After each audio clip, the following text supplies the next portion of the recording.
Man, oh man, this week has been a jam-packed news week for NASCAR, and it's not even silly season.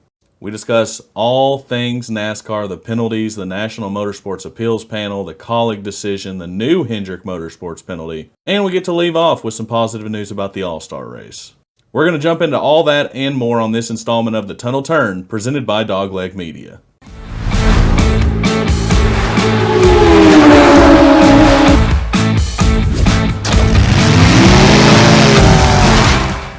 Man, what a crazy, absolutely nuts last couple of days we've had in NASCAR this week. To start things off, Wednesday we get news that Kaulig Racing's appeal was upheld for the most part. This is the same penalty that Hendrick Motorsports got hit with the weekend of Phoenix. NASCAR had confiscated their louvers for all 4 Hendrick cars and the 31 car on Kaulig Racing. None of these parts were seen on the race. They weren't even seen in qualifying. They were confiscated before then. And as we all know, last week, Hendrick's appeal was completely abolished for the most part. All 100 points given back to Hendrick. They got their 10 playoff points back. The only thing that came from that penalty was the $100,000 fine for all 4 cars and the crew chief suspensions. Fast forward a week to Wednesday of this week, Kaulig Racing had their appeal with the National Motorsports Appeals Panel, but this time it was a completely different result. The appeals panel upheld the penalty for the most part, reducing the 100-point penalty down to 75 points. They still lose their 10 playoff points, the crew chief suspension, and the $100,000 fine, all intact. And this has sent the NASCAR fan base into an uproar. Chris Rice, the president at Kaulig Racing, he appeared on NASCAR Race Hub and SiriusXM, and he was a lot more cool than I thought he would have been. He's a lot more cool than I would have been. Kaulig has announced that they're going to take this to the final appeals panel, but with news on Thursday, we don't really know if that final appeals panel is going to do anything. You'll figure out why that final appeals may be completely arbitrary in the next little bit here. We're going to discuss everything that happened on Thursday, which is even more wonky day than Wednesday. Also on Wednesday, NASCAR team owners, they boycotted a meeting with NASCAR over the new TV deal, the new revenue package for the teams. NASCAR team owners, they have been wanting the financial package, the revenue splitting, to be a lot better for the teams. The current package, it was an $8.2 billion deal signed back in 2015, and the split for that was absolutely crazy. 65% of that split went to the tracks, 25% of that revenue split went to the teams, and 10% went to NASCAR, according to that deal. So the team owners, they want a bigger split of that TV package. We have that new deal coming up in 2025. It's going to be interesting to see how that goes. And Jim France said that they're ready to go to the table and talk with these team owners, but there's a huge sticking point, and that is the charter system. NASCAR team owners want this charter system to become permanent, and I don't blame them. You have a couple of teams like 2311 and Kaulig Racing who have gotten new charters here recently, and they've paid upwards of $20 million for these charters just to have a full-time ride in the Cup Series and guaranteed every single weekend. If NASCAR takes away the charter system, that $20 million went down the drain. It was essentially used for 1 or 2 seasons, and I cannot see how that would play out very well with these team owners at all. And the charter system has done exactly what NASCAR wanted it to do. It's eliminated the start and park guys. In order to fulfill your charter, you have to attempt to race every single race, and you have to finish in the top 30 in points, or you very well could lose your charter, according to NASCAR. The report says that it does not look good, though, for the charter system, as Jim France is dead set against making it permanent. So we're going to see how that goes, but it does not bode well for this negotiation. So Wednesday we had teams boycotting. We had Kaulig Racing getting an absolutely crazy decision from the appeals panel. An appeal panel that just last week gave Hendrick Motorsports all 100 points and their 10 playoff points back to them. And because of all that craziness that happened with the appeal panel, and we all know NASCAR was not too keen on that appeal panel giving Hendrick Motorsports their points back, NASCAR made some changes on Thursday, and that is where things get really crazy. I'm going to put up on the screen a couple of the changes that NASCAR has made for these points. You're going to see them on the screen now. So as you can see on the screen, these are the new changes that NASCAR has made to the appeals panel's decision-making process. Essentially what it does is if NASCAR assesses a points penalty, and even puts an example in here as well. By way of example, if NASCAR assessed a penalty that consisted of points reductions, monetary fines, and suspensions, all 3 elements of the originally assessed penalty must remain, but the amount of each element could be adjusted within the minimum and the maximum penalty ranges. So if this rule was in effect literally 2 weeks ago, Hendrick Motorsports would not have gotten their points back because the appeals panel did determine that a penalty was committed. And I think the best part of this rule change, the only real big positive that I see, is that second part down there, that NASCAR shall have the right to publish any decision of the appeals panel, including without limitation the names of the parties involved and the appeals panel's justification for modifying or rescinding a penalty. I think that is massive. I think the fans have a right to know. And especially with this Kaulig and Hendrick nonsense, hopefully, at least next week, whenever the final appeal is heard for Kaulig, maybe now NASCAR can publish the reasoning why Kaulig didn't get all their points back and Hendrick Motorsports did. In my opinion, where you have so much disparity with these appeal panels, I think they should just abolish the appeal panel. I think that if NASCAR wants to govern, they need to be able to govern themselves without any sort of outside force acting on it. Another thing that was tossed around was the fact that Hendrick Motorsports got better treatment than Kaulig because they've been in the sport a long time. Chris Rice told SiriusXM that he really hoped that that was not the case because he thinks that everybody in that garage are equal. And I have to agree with him. I do not want it to become a part where teams like Hendrick or Childress or Gibbs get better treatment because they've been in the sport longer. The whole point is for NASCAR to grow, and we want new teams to come in, but if those new teams are not going to get treated the same as the teams that have been around for a while, I don't see any new teams coming to NASCAR. I can't see the justification where Hendrick gets their points back and Kaulig doesn't. It will never make sense to me, and hopefully now that there's at least a rule in there that NASCAR can post and publicize the decision-making process, maybe we'll get some answers on that. And then to add on to the craziness of Thursday, NASCAR announces that Hendrick Motorsports is hit with another penalty. This time it's an L1 penalty applying to William Byron and Alex Bowman. The 24 and 48 camp, it was determined they had their cars taken after Richmond, and it shows that they had greenhouse violations. I was not very certain what greenhouse violations were, so I'm going to put them up on the screen with a little bit of an explanation. Hopefully it helps you. It helped me a little bit, but I'm still kind of unsure what it really means. So you can see on screen the rule that they allegedly broke. It still doesn't make a whole lot of sense to me, but I figured I'd put it up here for you guys. Maybe you guys can make sense of it.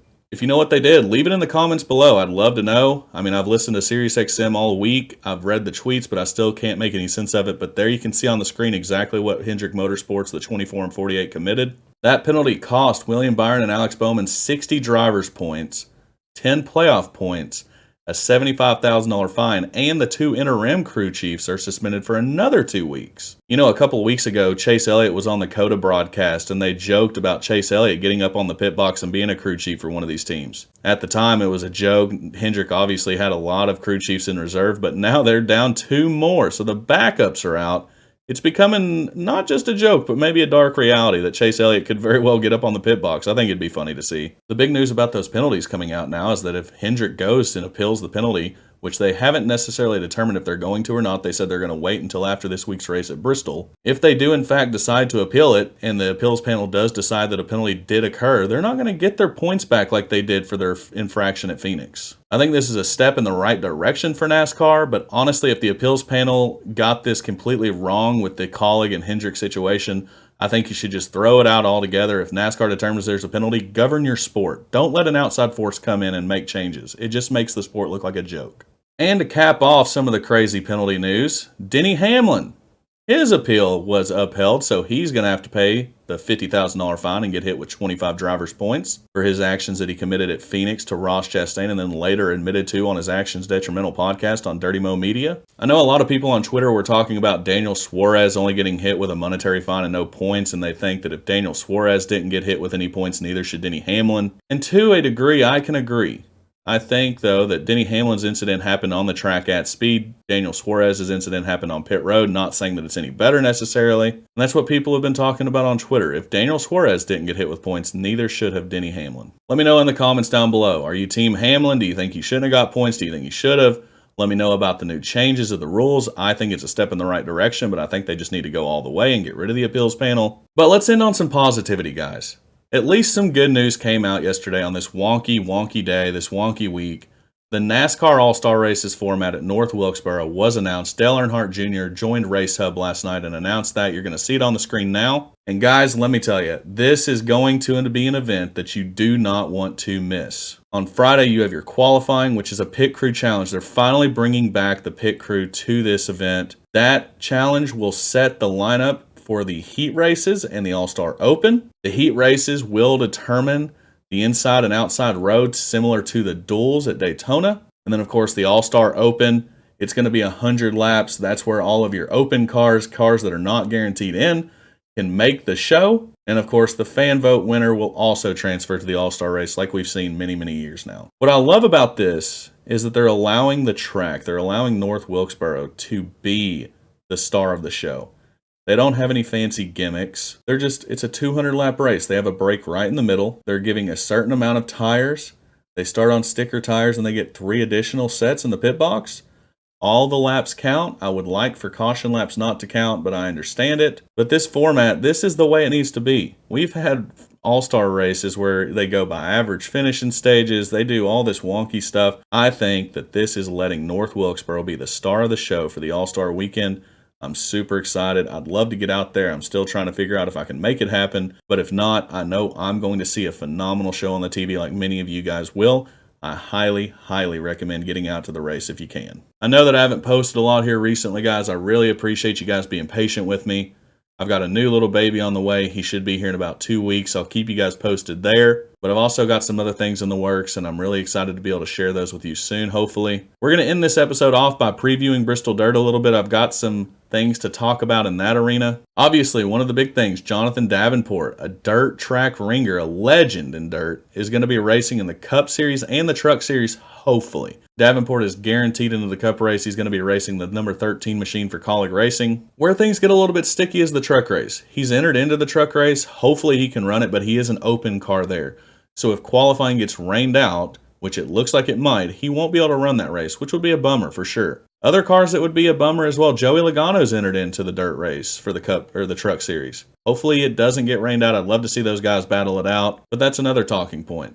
NASCAR for years has kept the first Bristol race of the season, whether it's dirt, whether it's asphalt. They've kept it in this springtime. And we all know, anybody who's watched NASCAR for a while knows that these races tend to get rained out. It's in Appalachia.